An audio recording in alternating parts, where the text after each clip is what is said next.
사랑과 은혜가 풍성하신 하나님 감사합니다. 말씀을 읽는 시간 가운데 하나님 우리가 그 말씀 속에 거하신 하나님을 보기를 소망합니다. 또한 말씀을 통해 주시고자 하는 하나님의 온전한 마음을 알 수 있는 영적인 안목과 또 시선과 마음을 갖기를 소망하오니 솔로몬에게 주셨던 지혜의 갑절의 지혜들을 우리 모든 성도들에게 허락하여 주시옵소서. 감사드리며 살아계신 예수 그리스도의 이름으로 기도합니다.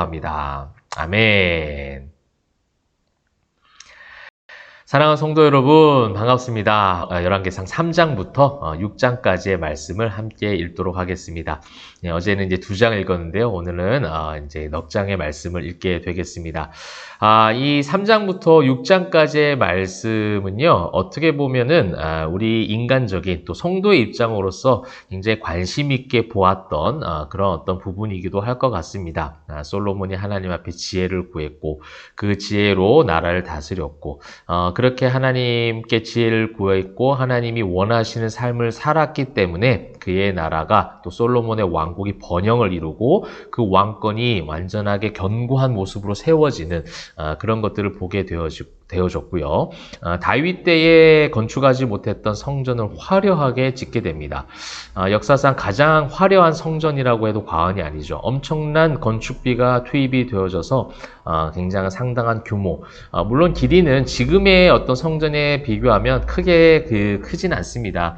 이제 길이를 보게 되면 약 27m, 28m 정도 되거든요. 성경에서 이제 그 단위에 대해서 오늘 여러분 읽으실 때 나올 거예요.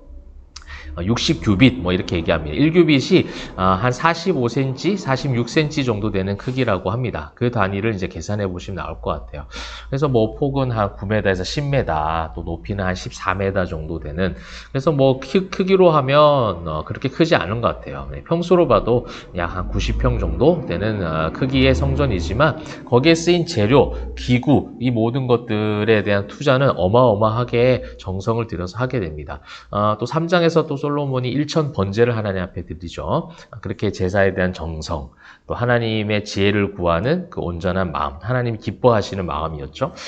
그런 것들이 이제 보응적 신앙으로 와서 세상의 어떤 결과, 자신의 삶의 결과가 엄청난 번영과 또 이런 성공을 이루었다라는 것으로 볼 수 있는 관점이 많이 숨겨져 있는 그런 부분이라고 할 수가 있겠습니다. 그래서 하나님 앞에 정성을 드려야 하고, 그래서 하나님 앞에 온전한 제사와 11조, 헌금, 여러 가지 성도의 생활에 대한 규율들을 강조하게 되는 경우도 있고요. 또 성전에 대한 투자, 성전을 짓기 위해서 하나님 앞에 내 모든 것을 헌신할 때 그것이 복되다라고 말할 수 있는 하나의 본문이 될 수도 있다라는 것을 한번 말씀을 드릴 때에, 여러분, 저는 사실은 완전하게 반대되는 관점으로 이 3장, 4장, 5장, 6장을 좀 보게 됐어요. 오히려 4, 5, 6, 솔로몬의 번영, 성전이 건축이 되어졌고 완벽하게 건축을 준비하고 건축하는 그 5장, 6장까지의 그 과정들은 성경을 읽으면서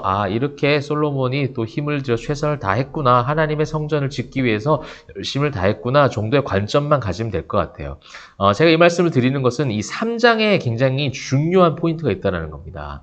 여러분, 3장을 처음 보시게 되면 솔로몬이 애굽의 왕 바로와 더불어 혼인관계를 맺어라고 나오는 구절이 있어요. 그러니까 한마디로 정략 결혼입니다.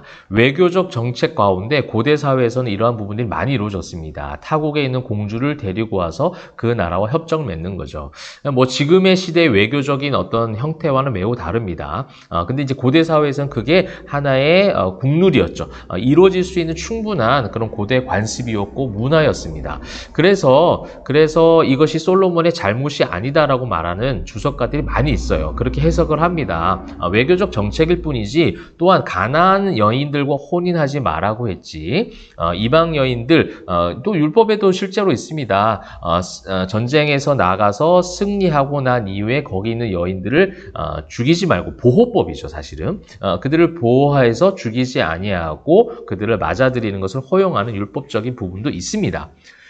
근데 저는요, 성경의 흐름 가운데 또 이 이후에 4장, 5장, 6장 솔로몬의 번영과 그 다음에 성전이 건축되어지고 솔로몬의 왕권이 확립이 되어지고 부국 강병해지는 이 모든 일련의 사건들, 또 더 나아가서 후에 솔로몬의 타락까지 이어지는 것을 보게 되면 그 타락과 매우 흡사한 지금 내용들이 1절이거든요. 이방의 여인들을 무단으로 막 받아들이게 됩니다. 그래서 우상들이 그 나라 가운데 많이 들어오고 유입되게 되어지는 솔로몬의 큰 종교적 잘못된 정책, 그것이 외교 정책이라고 했지만 그것이 종교적으로 무너지는 그런 사건들이 솔로몬을 통해서 이루어지게 되죠. 그렇기 때문에 저는 이 3장의 이 첫 번째 1절, 그 다음에 이 솔로몬이 나오는 1,000번째를 드리고 지혜를 구해서 하나님 앞에 칭찬을 받기도 합니다. 근데 이 묘한 긴장관계를 우리가 볼 필요가 있다는 거예요. 이 묘한 긴장관계라는 것은 무엇을 말씀드리고 싶냐면요. 이 성도의 신앙생활이요, 살짝 틀어지게 만든다는 거예요. 저와 여러분이요, 그렇게 신앙생활을 온전히 하고 있다라고 생각하지만 어느 한순간에 세상적 관점으로 가도록 만드는 것이 사실은 우리의 이 신앙생활 가운데 묘한 긴장관계로 계속해서 따라온다는 겁니다. 여러분, 이 3장 1절 같은 경우 솔로몬이 외교적 정책이라서 애굽의 여인과 결혼을 한 거 크게 문제되는 것 같지 않지만 저는 이 자체, 그 당시 그 자체로는 큰 문제를 삼지 않을 수도 있어요. 그건 주석가들의 해석에도 어느 정도는 동의를 합니다. 근데 이 한 번의 일들이 나중에 결국은 솔로몬의 나라가 무너지도록 만드는, 종교적으로 우상을 숭배하도록 만드는 그 죄악의 씨앗이 되었다는 것은 사실은 부인할 수가 없다라는 겁니다. 여러분, 이러한 긴장관계, 이러한 솔로몬의 연약함, 이런 것들을 3장에서 지금 숨겨놓고 있는 것을 저는 보게 됐다는 거죠. 그러한 가운데서도 하나님은 솔로몬에게 지혜를, 이것은 다윗의 언약, 어제 2장 말씀에서 다윗이 얘기하잖아요. 형통할 것이다, 형통할지니라 했던 그 형통이라는 것이 무엇이라고 말씀드렸습니까? 네가 지혜롭게 행할 것이다. 하나님이 그렇게 하게 하실 것이다. 라는 그 하나님의 은혜 가운데 있다라는 거예요. 솔로몬이라는 그 사람 자체는 이렇게 외교 정책을 통해서라도 자신의 지식과 힘과 어떤 여러 가지 인간적인 능력들을 신뢰하도록 만드는 그런 연약함 가운데 있었던 솔로몬. 그런가 하면 그럼에도 불구하고 언약의 사람으로서 하나님의 그 언약을 계속해서 이어가는 하나님의 사람, 택한 백성, 하나님의 자녀로서 계속 헤세드의 은혜로 끌고 가시는 성도의 견인, 그 하나님의 은혜가 계속해서 함께 가고 있는 것을 다시 한번 3장을 통해서 보게 된다는 거예요. 그런 가운데 그 묘한 긴장관계, 그 세상 가운데 어느 순간 넘어질 수밖에 없는, 그래서 저는 저와 여러분이 매일 이렇게 말씀을 묵상하는 것이 얼마나 복된지 몰라요. 그렇게 매일매일 날마다 무너질 수밖에 없는 연약한 우리 인생이지만 또 한 번 이 말씀을 보게 하셔서 다시 하나님 보게 하는 거죠.